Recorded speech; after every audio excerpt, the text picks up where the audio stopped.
Jet took his place atop my Xbox like he always did. I thought I had broken him of this in the past. His fluffy fat body would clog the cooling vents, making my Xbox overheat and shut off. But he stood atop the struggling console, staring back at me with his unblinking feline gaze. Any other time, this would be just slightly annoying, but I had a growing suspicion this cat was not my cat. A lot of people will say I'm just being paranoid. All cats act this way. They all have a screw loose, but they don't know my Jet. I found Jet 4 years ago at the city park. He and his brother had been abandoned. 2 little kittens mewing and shivering in the cold. Of course, I couldn't have this. With my mother's permission, I brought both of them back to the house.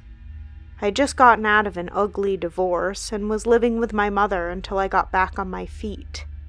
I knew my mother had a soft spot for all things fluffy, so it wasn't a big deal to adopt them.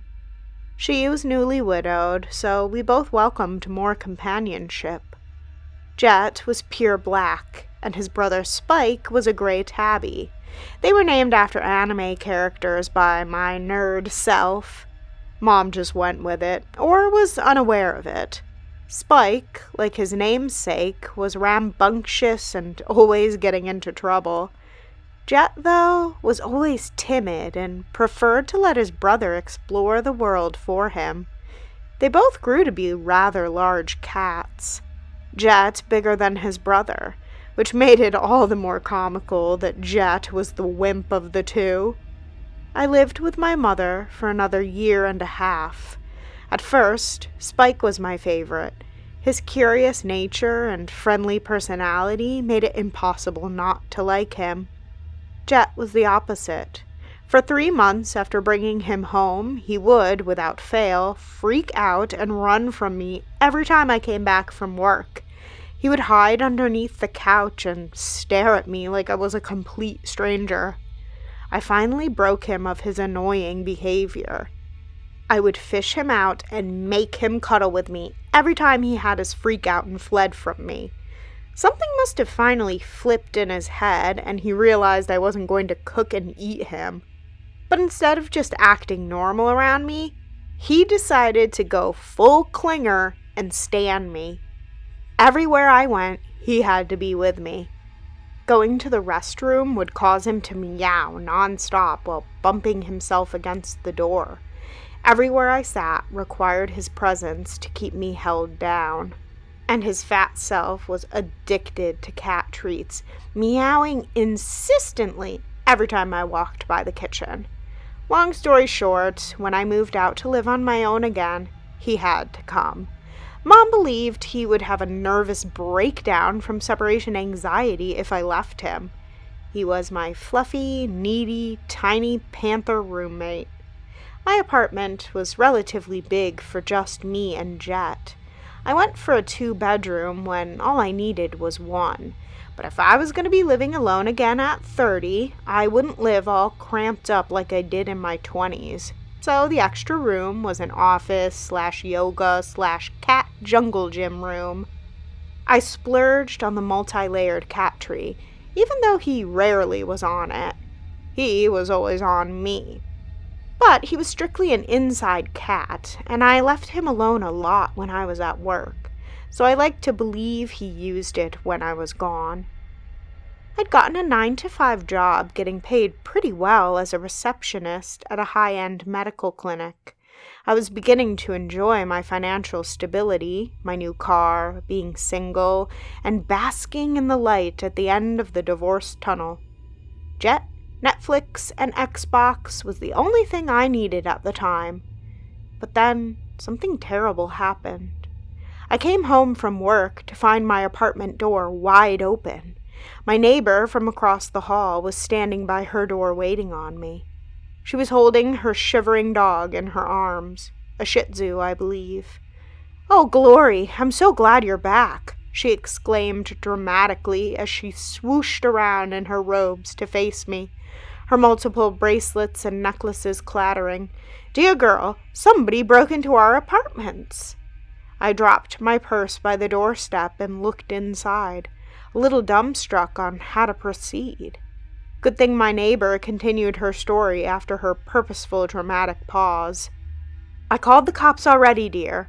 They have already been by. They told me you can contact them if you find anything missing." I turned to her, Ella, I think her name was, and asked, "How long ago was this?" "About an hour and a half. The cops left about 30 minutes ago. They left me a card with the lead officer's information." I walked in and began looking around.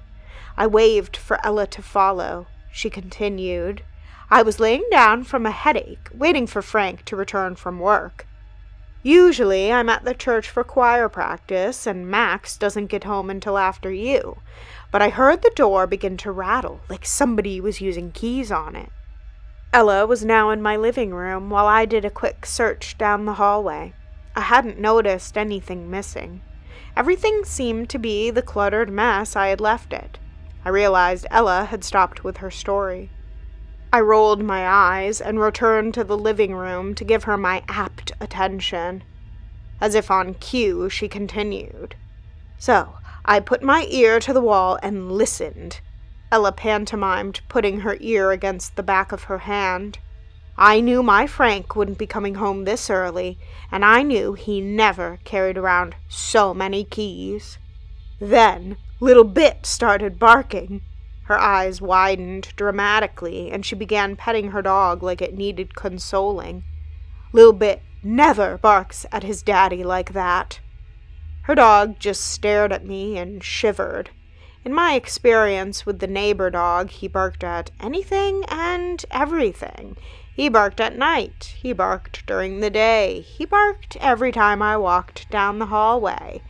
But maybe his bark was different this time. Maybe that's what Ella was trying to express. Different than its normal, insistent yapping. I could see Ella was performing another dramatic pause, waiting for me to contribute. "He sounded different? Like scared?" I offered. "Yes," she jumped. So I grabbed my .45 and racked at the slide. Ella moved her robe aside to show me a large silver handgun sticking out of her pajama pants. This time my eyes widened. Oh Lord, Ella was packing. I said, "Who's there?" And I heard the door slam and keys start jingling away. Lil Bit was barking furiously, so I scooped up Bit and opened the door. She performed another pause. "Nobody there. But your door was wide open." I felt so confused and a little violated. I just turned circles in my living room, trying to see if my brain noticed anything out of place. Wait, where was Jet? So I called the cops.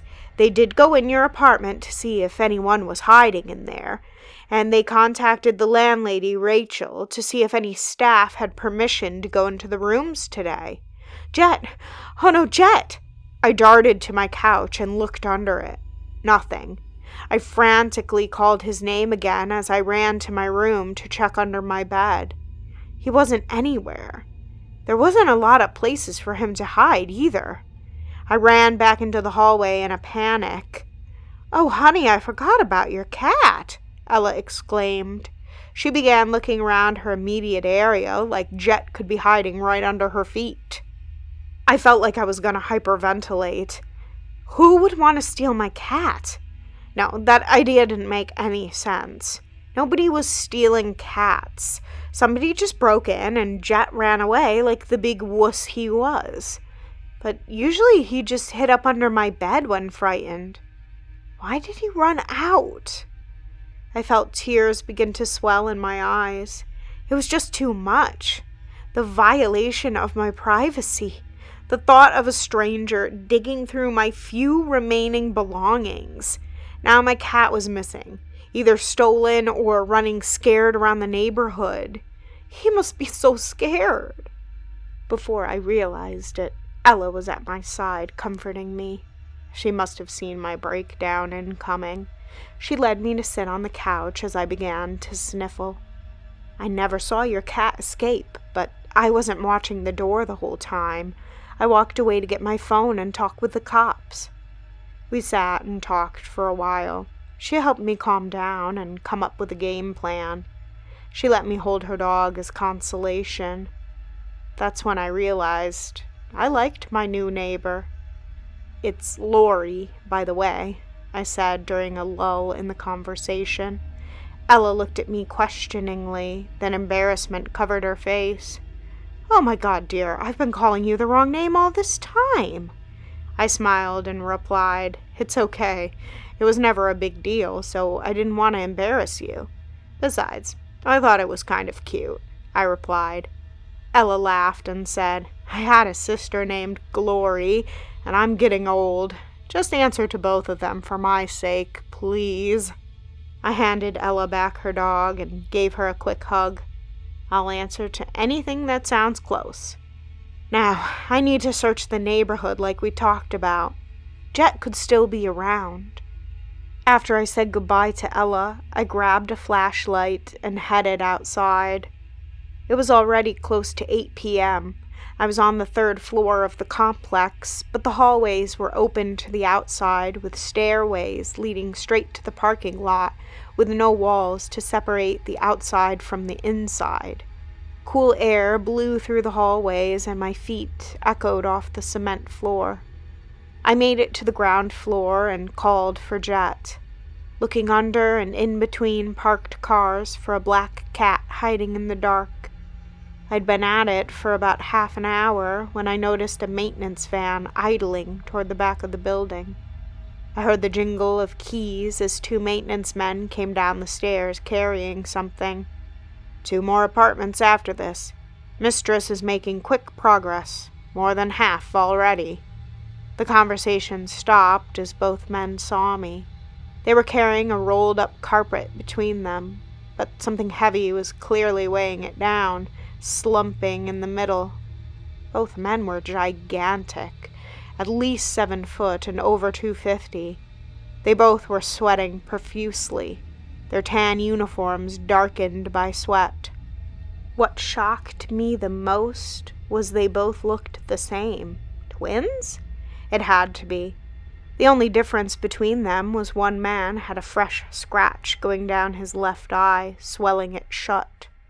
"Ma'am," one said as they hurried past me with their heads down. I should have asked them if they had seen Jet, but something told me not to. They loaded the carpet in the van, all while throwing quick glances at me. Of course, my mind went to the morbid. It looked like they were sneaking out a body wrapped in a carpet. But how cliché could you be? Maybe I've been watching too much Criminal Minds. I retired back to my room shortly after.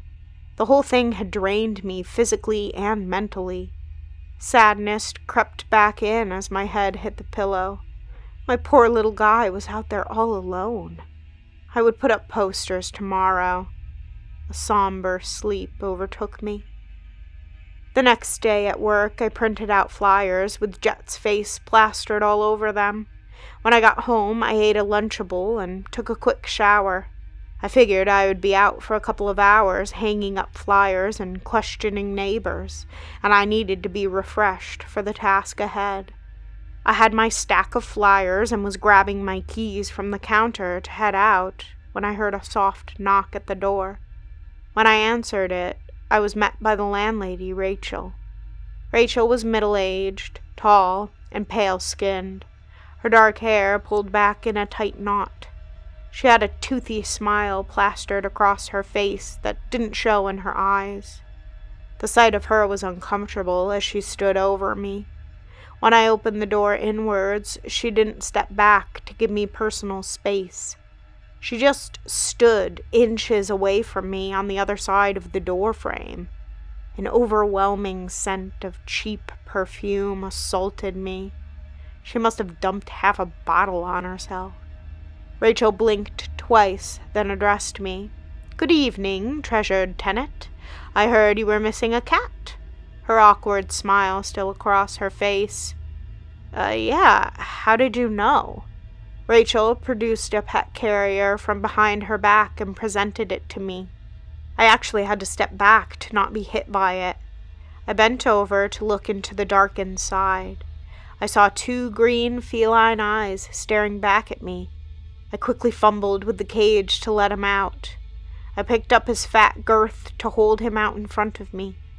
There are a lot of fat black cats out there, but this one was definitely my Jet. When he was a kitten, he got out of the house back at my mom's. He was gone for 3 days before returning, scarred and dirty. He also had a cut on his upper lip that turned into a scar. It made it look like he was giving a humorless smirk. This was one of the reasons he was an inside cat and was traumatized of going outdoors. "Oh, Jet, it is you," I said as I hugged him. He also smelled funny, like chemicals. Something strong and pungent. No telling what he got into out there. I would have to wipe him down with a whole box of wet wipes, but as long as I have him back, I don't care how he smells. "How did you know he was missing? I don't think you've ever met him before," I asked. Rachel blinked rapidly and froze as the smile fell from her face. She reminded me of an old computer trying to load a heavy program. Her eyes darted around my apartment to finally land on the stack of papers in my hands. "I saw the flyers," she said. My brow furrowed in confusion. "Are you sure you just didn't hear it from Ella?" I offered. "Yes," Rachel replied curtly and nodded. She turned quickly and walked away from me without a further word. "Okay, bye, I guess," I said to myself as I watched her go. I closed my door and returned to cuddling my cat. He was quiet and uninterested in me for the rest of the night. I figured he was shaken up. He usually was very talkative. I would say something to him and he would meow back 9 times out of 10. But he wouldn't even sit on me. He just sat on the other side of the couch and stared, staring directly into my eyes with his unflinching gaze. When I went to bed, I brought him with me to close him in my room. I wanted him to know he was safe now. But he just sat on the edge of my bed and, yes, just stared at me. Except his eyes darted all over my body like he was scanning me. I fell asleep pretty fast that night. Knowing my cat was safe had a lot to do with it, even if he was a little shaken up. But then I had a nightmare. Sleep paralysis, actually. I've suffered from it before, but never this long and this vivid. I dreamed I was frozen in my bed, barely able to breathe. It felt like 100-pound weights were tied to each of my limbs. My eyesight was blurry, but I knew I was in my room. The door to my room would jiggle, and I could hear the tickle of keys. Tall, dark shadows would step into my room and surround my bed. There was at least 5 or 6 of them. I would begin to hear soft chanting, and my body would get the sensation akin to when one of your limbs fell asleep. Then Jet would walk up my legs to stand on my chest. He would bend down to look directly into my eyes, except they weren't green cat eyes, but blue human eyes. My eyes. The chanting would grow louder, and Jet would put his mouth close to my mouth. I could feel the tickle of his whiskers on my lips. I would begin to panic as I felt my breath leave my lungs. I would try to thrash and get up, but my body would remain frozen. The corners of my vision would begin to fade from lack of oxygen. I managed to get out one word before falling into darkness. It was a plea to anyone or anything. "Help!" I croaked breathlessly. My vision faded to black. Right before the dream ended, I heard a voice come from Jet. My voice. "Help!" it mimicked. When I awoke in the morning, I was still perturbed by my bizarre and suffocating dream. Maybe that's why I began to get paranoid about my cat. As ridiculous as the notion was, I still was very shaken up. Things only got stranger from there. The dream occurred the same every night. Sometimes I could speak, sometimes I couldn't, but the dark figures would return to chant. Jet would sit atop me, stealing my breath. During the day, Jet was completely aloof and stoic. No meowing, no cuddling, not even eating treats, just staring, searching me with his eyes. On the 5th day of bad dreams, I regretted even coming home to him after work. It felt like my friend was gone, only an imposter left in his place. An imposter who used a friend's face to violate my dreams. I had delayed coming home to Jet's deadpan stares by going shopping for a few groceries after work. When I was walking to my door, I set down my groceries to fish out my keys. That's when Ella opened her door with Lil Bit on a leash. We began talking, and Ella asked me if I had found my cat. She cheered ecstatically when she heard the news he had returned. She then looked at me questioningly when she saw my dour reaction. When she asked me why I seemed sad, I froze. I didn't know what to say because I didn't really know what was going on myself. She must have saw my indecisive reaction and offered for me to come over for coffee. I gladly took it. More time out of my apartment. More and more, I was beginning to like Ella. Her coffee was strong and taken dark, a neighbor after my own heart. We began chatting, and I soon realized Ella was the information broker for the whole apartment complex. "Weird stuff has been going on, Glory," Ella explained over the top of her coffee mug. "First the murders, then our apartment's being broken into." I almost choked on my coffee. "What murders?" "How do you not know?" Ella asked incredulously. "The Washingtons at 111. Maxwell killed his wife and child." "Whoa," I replied. I didn't know any appropriate reaction to news like this. "They've been here for 20 years. Max is an engineer. His wife, I think, was a teacher. Their little boy was," Ella thought, 16 now? Did they say why he did it? Ella scrunched her nose. It was ghastly. In all the papers. He told the police they were imposters. Just came home and freaked out and killed them with his bare hands. They found him in the parking lot, covered with blood, waiting for the cops. The poor boy and wife must have fought back because Max was taken to the hospital for a while. I sat down my coffee. This morbid talk was making me feel worse. I'd been over for about an hour anyways. I had to go back home eventually. I told Ella good night, and she invited me to stop by any time. When I opened my apartment door, Jet was standing on the countertop, just staring at me. I took Ella up on her offer to visit for the next couple of days. I have to admit, me and Ella were getting kinda tight. I told her all about my divorce, and she told me all about how she met her third husband. Ella had her ear to the ground, knew all the tea going on. She told me another tenant had come home to find their door open and 2 ferrets missing. Ferrets? Who the hell steals ferrets? I asked her if the pet mysteriously reappeared or was brought back by the landlady. Ella told me she would have to find out. We talked about how weird the landlady Rachel was. Ella said Rachel didn't always act weird. She was always quiet and used to live off-site. Now Rachel lived in the apartments, and her 2 ogre maintenance men came with her. I told Ella I hadn't been sleeping well, and in the dead of night I would look out my window onto the parking lot. Those 2 identical maintenance men were always loading things into a van. Dead, body-shaped things. Ella didn't react negatively to my train of thought. She actually looked like she enjoyed the prospect of a murder mystery. so I thought I could tell her what was really bothering me.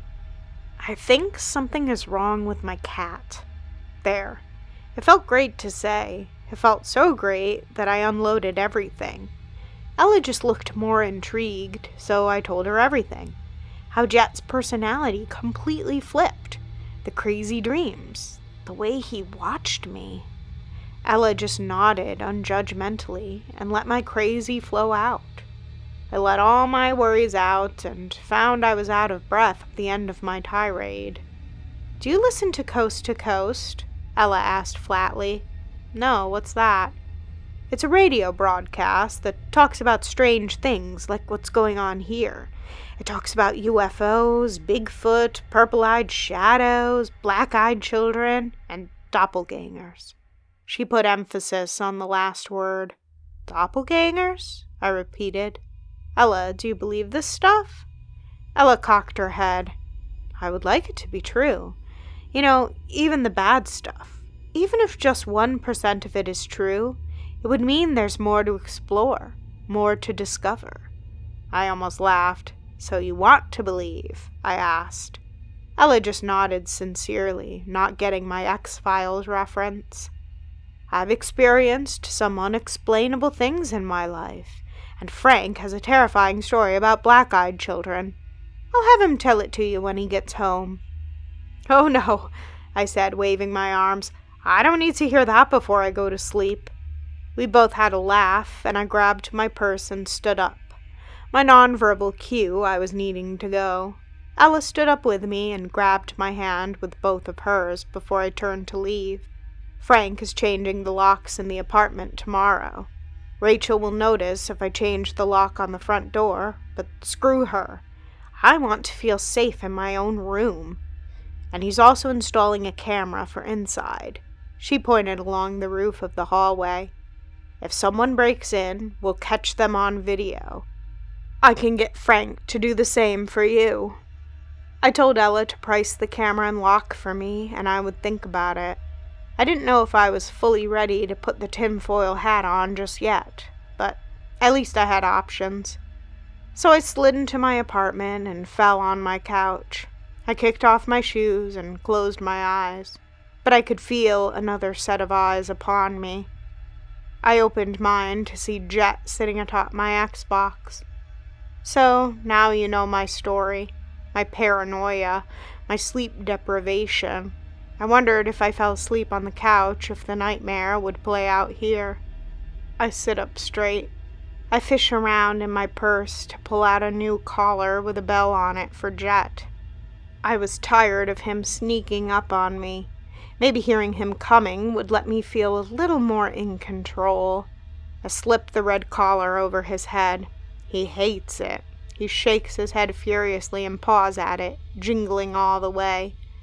"Oh, so you do show emotion," I say dryly before I turn to head to my room. Like a responsible and very tired adult, I'm in bed by 9. I fall asleep slowly. I was in the twilight between consciousness and unconsciousness when I hear it. The bell on the collar. It jingles loud, and I hear an impact.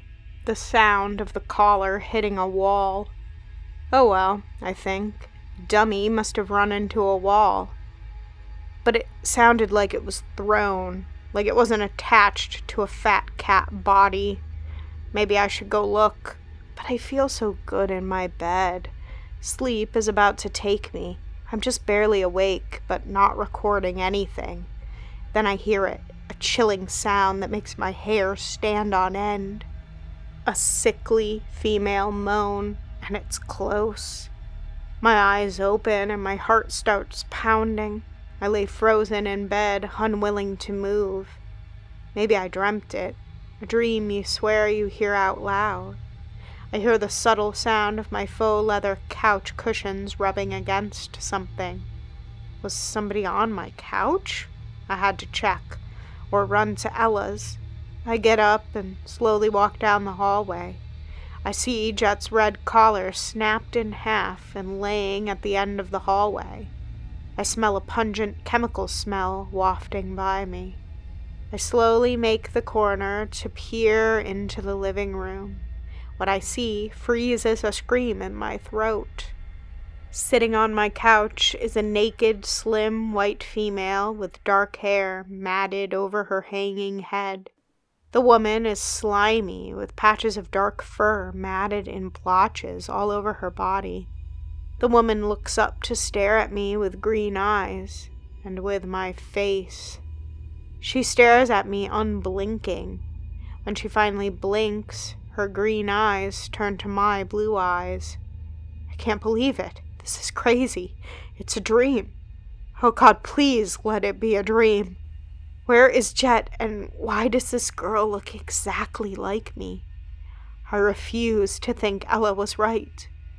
My double stands and looks back at me. She absently brushes off the clumps of black cat fur. She stares at me, then looks down at herself, stares at me, then down at herself, comparing my body to hers. "What are you?" I demand. She looks at me and copies my facial expression, an expression of terror. "Where ya?" She repeats back to me in a low pitch. "What are you?" she says in a slightly higher voice. She smiles and perfectly parrots back to me. "What are you?" Nope, that is enough. I turn and run to my door. I reach for the doorknob when it begins to turn on its own. I hear keys jingling. It opens, and two enormous maintenance men shove me back into my apartment.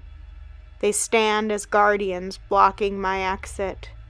Without a word, they part, and Rachel strolls between them and into my living room. What is going on? Why are they here? "Help me," I beg. "Help me," copies my doppelganger from behind me. Rachel smiles and turns to nod approval at my copy. I begin backing away from all of them toward the far corner of my living room. "I'm glad you matured so quickly, Lori," Rachel chimes. "Thank you, mistress," my copy replies. The copy points at the ground and says excitedly, "We can use the carpet she already has here." "Yes, good," Rachel replies. She turns to the twin giants and says coldly, "Put her down." One of the men begins to slip tight leather gloves on, and the other pulls a thin wire out of a back pocket. They both begin to stalk toward me, their massive frames blocking any chance of running around them. I back up against my window. I turn and look out. Maybe I can jump. I start pulling on the bottom of the window. It's sealed shut. Then I see it. I almost half expected it, and all hope flees from me. The van is outside, idling. My hearse is waiting for me. I feel powerful hands wrap around my neck from behind. The blood flowing to my brain is stopped. At least it will be quick. Before the life leaves me, I hear Rachel. "I need you to work fast, Lori. Only the neighbor woman is left." Lori didn't come by for our regular coffee and chat for the past 2 days. I was already worried for the young lady with all the things she told me the last time we talked. Now I was desperately wanting to check on her. I knew when she came home from work, so I positioned myself by my door to listen for her. When I heard her keys jingling, I opened my door with Lil Bit on his leash. "Oh, Glory, how have you been?" No response. Lori still had her back turned, fiddling with her keys. "Glory," I sang to her. Nothing. "Okay, you rude girl." "Lori," I shouted. Lori turned to face me with a blank look. Then a fake smile spread across her face. "Oh, hello, neighbor." She just turned back and slipped into her apartment, closing the door sharply. What the frick? Did I do something to make her mad? Has she gone mad? Maybe it was me going mad. I put Lil Bit down. I'd been having mad thoughts lately about Bit. He'd been acting different ever since I came home from choir practice yesterday. He wasn't his normal, shaky self. He was quiet and still, not even wagging his tail, just like Laurie's damn cat. I just stared at him and he at me, everything rushing through my head. The whole complex was changing, all the way from the landlady to the critters. I considered what I told Laurie. Doppelgangers. Well, I got something for you if that's the case, I told Lil Bit. And I didn't mean a treat. He just sat and stared. Days passed with no contact from Laurie. Lil Bit still was acting strange, recording my every move with his eyes. I didn't have any dreams, though, but 2 Ambiens at night may be the cause of that. It all came to head a week later. I was taking my afternoon nap when I heard it, the jingling of keys at my bedroom door. I removed my sleep mask and looked at the door. "Who's there?" I shouted. I knew Frank was at work, and he had the correct key to open the door anyway. There was a long, quiet pause. Then Laurie's voice spoke up. "It's me, Ella. I need to talk. Open the door, please." I desperately started searching for my phone. I bought more time by asking, "Why didn't you ring the doorbell?" "Oh, I did." Laurie gave a fake laugh. "You didn't hear? Let's visit like we used to." I found my phone and pulled up the app that showed the feed of my hidden camera. Thank God my Frank was paranoid and tech-savvy. I pulled up the feed showing down the hallway from my room. I gasped in terror. Laurie stood by my door with a giant ring of keys in her hand. Behind her loomed the 2 monstrous maintenance men in their tan uniforms. They were hunched forward like football players waiting for the snap. Further behind them, I could see Rachel in the living room. I squinted to make out a 5th figure in my apartment. "Oh, Lord! Oh, no!" I exclaimed. It was me, naked as the day God made me. Peeking over to look down the hallway, I was right. They were changelings, doppelgangers, mimics. Laurie quietly knocked and said something else. I didn't hear her. Grief had overtaken me. This means my friend was gone. I opened my drawer and retrieved old Roland, my .45. I slid the slide back quietly to rack around. I spoke over it to cover the telltale sound of metal on metal. "I can see you, bitch. You're not Laurie. I can see all of you waiting to pounce me. The real Laurie knew about the camera." Fake Laurie looked up into the camera and sighed and continued in a cold voice. "We will get in, Ella. The longer it takes, the more painful it will be for you. You and Frank are the last ones. No one here will help you." Oh God, Frank was still normal. I had to get help for him.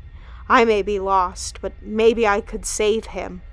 If I did enough damage, caused enough commotion. There was a heavy blow to my door. Twiddle-dee and Twiddle-dum were pounding on it. They would be through in less than a minute. I canceled the app and dialed 911. I whispered my apartment address 3 times to the dispatcher and hid the phone under the bed. The top of the door caved in, and a muscled arm reached through to grab the doorknob on the other end. They will have to clear the bed to get to me. I got them stacked up. Mag holds 7, and there's 5 of them. They don't know I have a weapon, though. They're cocky and overconfident. Why would a little old lady be packing heat? Maybe 2 bullets for each of the big guys. Yeah, the math works out. Or maybe 1 for each and 3 for Rachel. The door busted open and the goons rushed me. I leveled the gun at the first one's head. Maybe I kill them all. Maybe the gun jams and they get me. They're all on video and the cops will come when they hear the screams regardless. God, I pray I get to punish at least one of them. They took my friend, her cat, and might take my Frank. But this is not the worst of their sins, I scream as I squeeze the trigger.